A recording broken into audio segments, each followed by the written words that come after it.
Hello friends, how are you. G K 2020 YouTube channel की ओर से आज मैं एक करंट टॉपिक आपके सामने लेकर आया हूँ।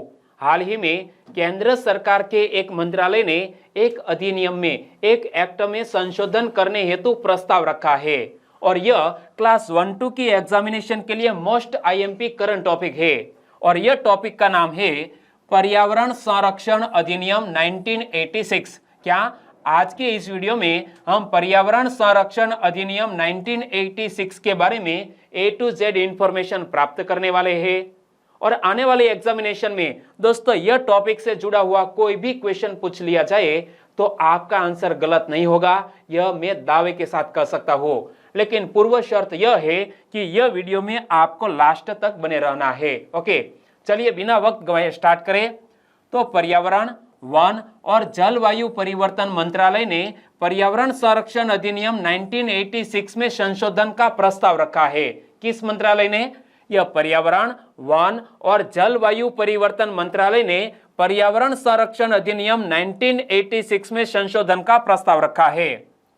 हालांकि हाल ही में जो प्रावधान लागू हुए हैं वे पहले से लागू पर्यावरण संरक्षण अधिनियम के प्रावधान एकल उपयोग प्लास्टिक के प्रतिबंध के दंडात्मक प्रावधानों के लिए लागू होंगे। क्या दोस्तों? हाल ही में जो प्रावधान लागू हुए हैं वे पहले से लागू पर्यावरण संरक्षण अधिनियम के प्रावधान एकल उपयोग प्लास्टिक प्रतिबंध के दंडात्मक प्रावधानों के लिए लागू होंगे। यहां से एक क्वेश्चन बन सकता है कि पर्यावरण संरक्षण अधिनियम कब से भारत में लागू है? तो यह पर्यावरण संरक्षण अधिनियम लास्ट में कौन सा वर्ष लिखना चाहिए? 1986।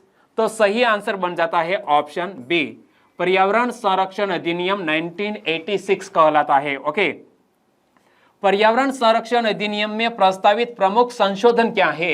यानी कि मंत्रालय द्वारा जो यह अधिनियम में प्रावधान किए हैं, यानी कि कौन कौन से संशोधन किए जाएंगे, तो यह संशोधन की बात यहां पर की गई है कि मंत्रालय ने साधारण उल्लंघनों के लिए कारावास के भय को दूर करने हेतु यह एनवायरमेंट प्रोटेक्शन एक्ट 1986 के मौजूदा प्रावधानों को अपराध से मुक्त करने का प्रस्ताव किया है। पर्यावरण संरक्षण अधिनियम में प्रस्तावित प्रमुख संशोधन एक बार फिर से देख लो कि मंत्रालय ने साधारण उल्लंघनों के लिए कारावास के भय को दूर करने हेतु यह एनवायरमेंट प्रोटेक्शन एक्ट 1986 के मौजूदा प्रावधानों को अपराध से मुक्त करने का प्रस्ताव किया है। इसमें कम गंभीर उल्लंघनों के लिए दंड के रूप में कारावास की सजा को हटाना शामिल है। यानी कि कम गंभीर उल्लंघन यदि किए जाते हैं तो कारावास की सजा रद्द की जाएगी, इनके बदले धन के रूप में किसी दंडात्मक कार्यवाही की जाएगी। हालांकि एनवायरमेंट प्रोटेक्शन एक्ट के गंभीर उल्लंघन जो गंभीर क्षति या जीवन की हानि का कारण बनते हैं तो भारतीय दंड संहिता यानी कि आईपीसी के प्रावधानों के तहत कवर किया जाएगा। एनवायरमेंट प्रोटेक्शन एक्ट के प्रावधानों की विफलता, उल्लंघन या गैर अनुपालन जैसी रिपोर्ट, जानकारी प्रस्तुत करना आदि से अब विधिवत अधिकृत न्याय निर्णयन अधिकारी के माध्यम से मौद्रिक दंड लगाकर निपटा जाएगा। यानी कि दोस्तों धन के रूप में दंड लगाकर यह केस को निपटाया जाएगा। आंसर बताइए, पर्यावरण संरक्षण अधिनियम में प्रस्तावित प्रमुख संशोधन के संदर्भ में कौन सा कथन सही है? तो दोस्तों यह अधिनियम में जो प्रमुख संशोधन होने की संभावना है उनके मामले में दो सेंटेंस दिए हैं और कौन सा कथन सही है या गलत है वो हमें पता लगाना है। यहां हमें पूछा गया है कौन सा कथन सही है। चलो पढ़ो। कारावास के भय को दूर करने हेतु एनवायरमेंट प्रोटेक्शन एक्ट 1986 के मौजूदा प्रावधानों को अपराध से मुक्त करने का प्रस्ताव किया गया है। यह कथन बिल्कुल सही है और यह अधिनियम के गंभीर उल्लंघनों को भारतीय दंड संहिता के प्रावधान के तहत कवर किया जाएगा। जी हाँ दोस्तों, आईपीसी के तहत यह गंभीर उल्लंघन को यहाँ कवर किया जाएगा। तो यह सेंटेंस भी बिल्कुल सही और हमें पूछा गया है कौन सा कथन सही है। 1 और 2 दोनों कथन बिल्कुल सही, तो आंसर बन जाता है ऑप्शन सी। कारावास के बजाय इन संशोधन में एक पर्यावरण संरक्षण कोष के निर्माण का प्रस्ताव भी किया गया है। क्या? या कारावास के बजाय इस संशोधन में पर्यावरण संरक्षण कोष के निर्माण का प्रस्ताव भी किया गया है। जिसमें पर्यावरण को हुए नुकसान का न्याय निर्णयन के बाद अधिकारी द्वारा लगाए गए दंड की राशि को माफ कर दिया जाएगा और जो भी राशि प्राप्त होगी वो यह पर्यावरण संरक्षण कोष में चली जाएगी। आगे बात करें तो केंद्र सरकार उस तरीके को निर्धारित कर सकती है जिसमें संरक्षण निधि को प्रशासित किया जाएगा। और पर्यावरण संरक्षण अधिनियम 1986 के परिचय की बात करें, यानी कि यह जब अधिनियम लागू हुआ तो क्या प्रावधान थे, कब से लागू हुआ और क्या कार्यवाही हो सकती है। देखो, EPA 1986 पर्यावरण सुरक्षा की दीर्घकालिक आवश्यकताओं के अध्ययन, योजना तथा कार्यान्वयन हेतु ढांचा स्थापित करता है और पर्यावरण को खतरे में डालने वाली स्थितियों के लिए त्वरित और पर्याप्त प्रतिक्रिया की प्रणाली निर्धारित करता है। क्या यह EPA 1986 पर्यावरण को खतरे में डालने वाली स्थितियों के लिए त्वरित और पर्याप्त प्रतिक्रिया की प्रणाली निर्धारित करता है, यानी कि तुरंत एक्शन ली जानी चाहिए यह अधिनियम के तहत। और पृष्ठभूमि की बात करें तो हमारे भारत देश में EPA 1986 क्यों लागू हुआ है, इसके पीछे का कारण है यह स्टॉकहोम सम्मेलन। EPA का अधिनियम जून 1972 में स्टॉकहोम में आयोजित मानव पर्यावरण पर संयुक्त राष्ट्र सम्मेलन को देश में प्रभावी बनाने हेतु किया गया। दोस्तों, यह अधिनियम हमारे भारत देश में क्यों लागू किया गया, इसके पीछे की जो इंटरनेशनल इफेक्ट है वो है स्टॉकहोम सम्मेलन। देखो, EPA का अधिनियम जून 1972 में स्टॉकहोम में आयोजित मानव पर्यावरण पर संयुक्त राष्ट्र सम्मेलन को देश में प्रभावी बनाने हेतु किया गया और भारत ने मानव पर्यावरण में सुधार के लिए उचित कदम उठाने हेतु इस सम्मेलन में भाग भी लिया था। अधिनियम स्टॉकहोम सम्मेलन में लिए गए निर्णयों को लागू करता है। क्या यह EPA 1986 यह स्टॉकहोम सम्मेलन में लिए गए निर्णयों को लागू करता है? आंसर बताइए। एनवायरमेंट प्रोटेक्शन एक्ट 1986 कौन से सम्मेलन में लिए गए निर्णयों को लागू करता है? तो यह सम्मेलन कौन सा था दोस्तों? सम्मेलन था स्टॉकहोम सम्मेलन। तो याद रखो, EPA 1986 स्टॉकहोम सम्मेलन में लिए गए निर्णयों को लागू करता है। तो आंसर बन जाता है ऑप्शन सी।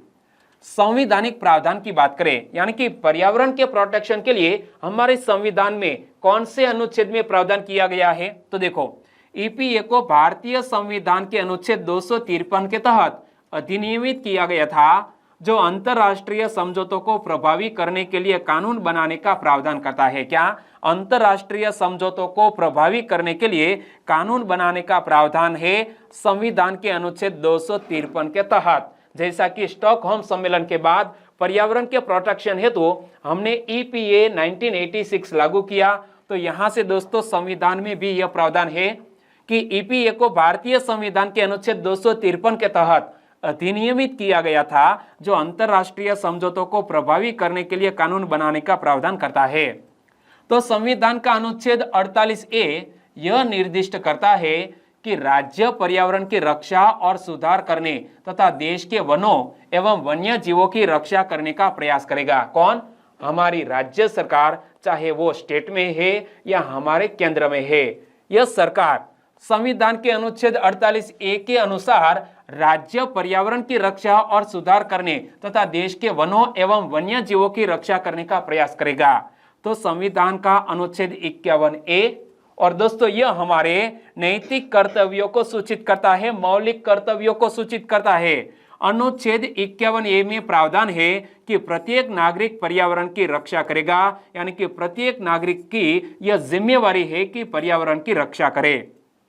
अब आंसर बताइए, संविधान का कौन सा अनुच्छेद निर्दिष्ट करता है कि राज्य पर्यावरण की रक्षा और सुधार करने का प्रयास करेगा? तो दोस्तों हमारे संविधान में कौन सा अनुच्छेद यह प्रावधान करता है कि राज्य पर्यावरण की रक्षा और सुधार करने के लिए कानून बना सकते हैं? तो यह प्रावधान है संविधान के अनुच्छेद 48A में। सही आंसर है ऑप्शन डी। और यहां पर मैंने आपको बताया, यहां पर पढ़ो कि संविधान का अनुच्छेद 48A निर्दिष्ट करता है कि राज्य पर्यावरण की रक्षा और सुधार करने तथा देश के वनों एवं वन्य जीवों की रक्षा करने का प्रयास करेगा।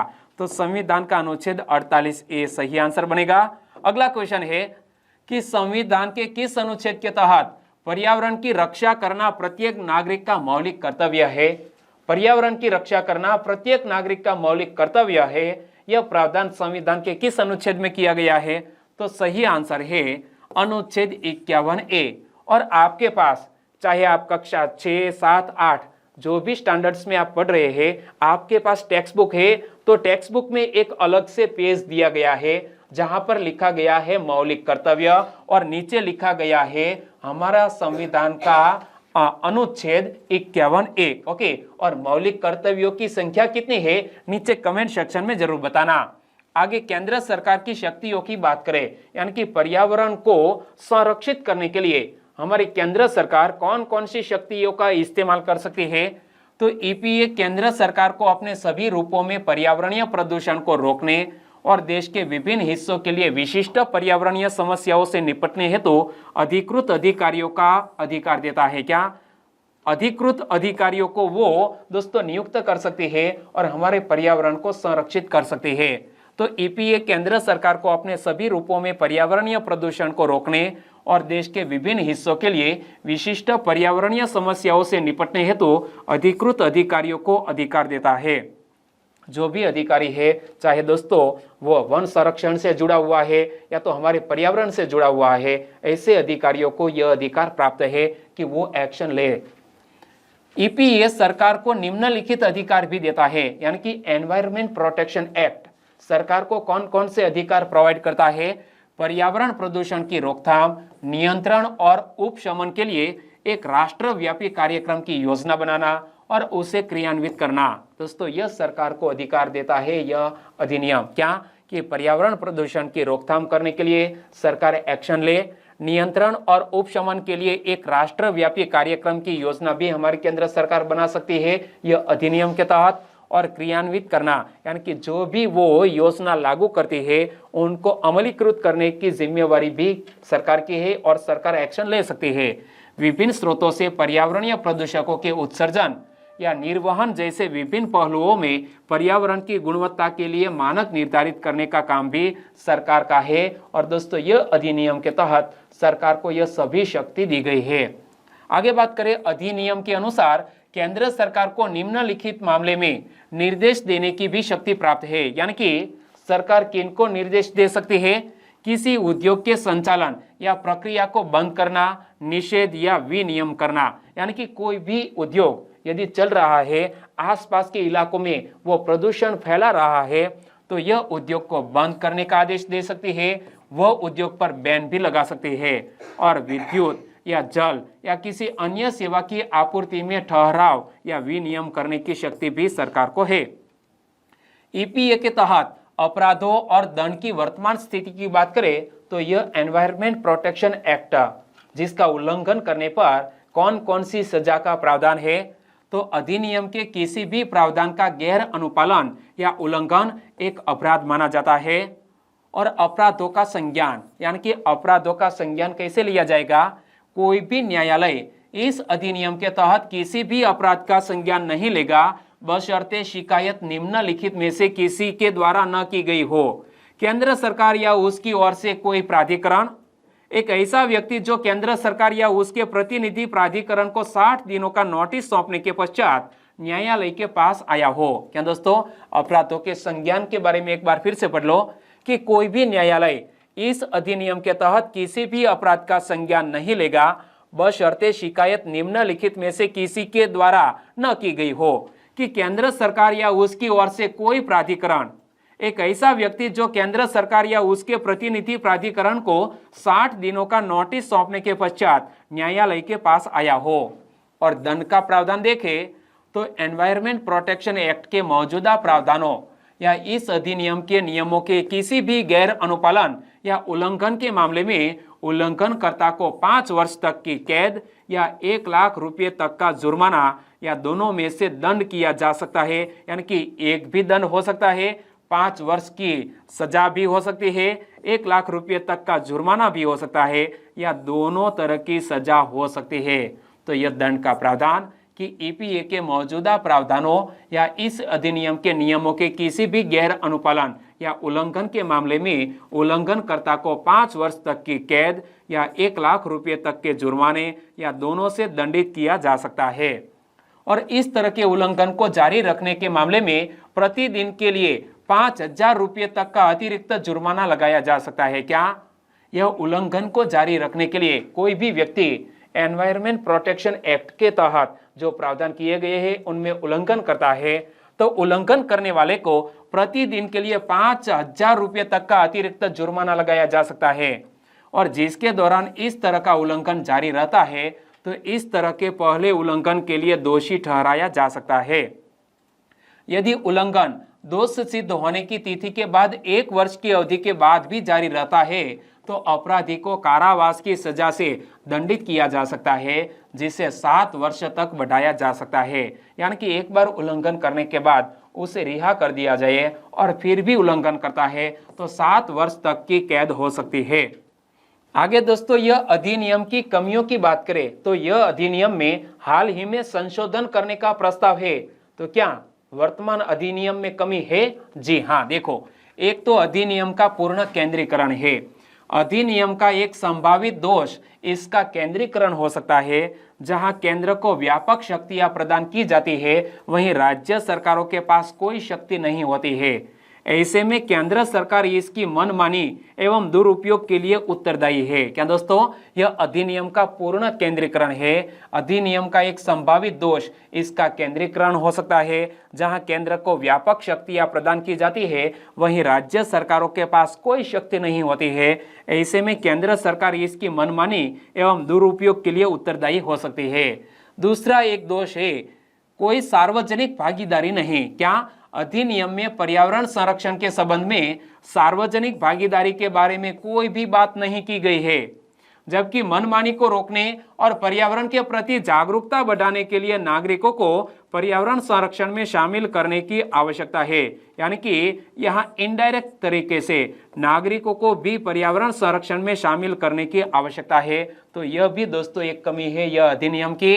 आगे कमी की बात करें तो सभी प्रदूषकों को शामिल न किया जाना।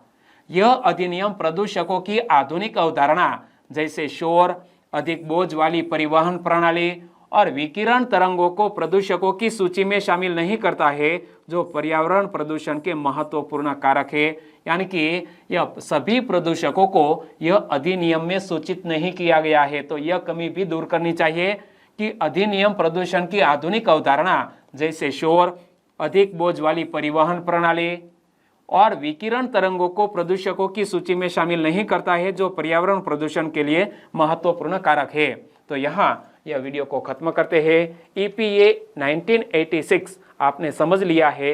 वीडियो अच्छा लगा है तो वीडियो को लाइक करें और ऐसे ही करंट टॉपिक दोस्तों सप्ताह में 1 या 2 लेकर हम आपके सामने मौजूद होंगे। लेकिन वर्तमान में भी NCERT की जो टेक्स्ट बुक है उनकी सीरीज हमारी चैनल पर चल रही है। रोजाना एक वीडियो प्रोवाइड किया जाता है, आप देख लीजिए। ओके, चलिए, good bye, take care and जय हिंद।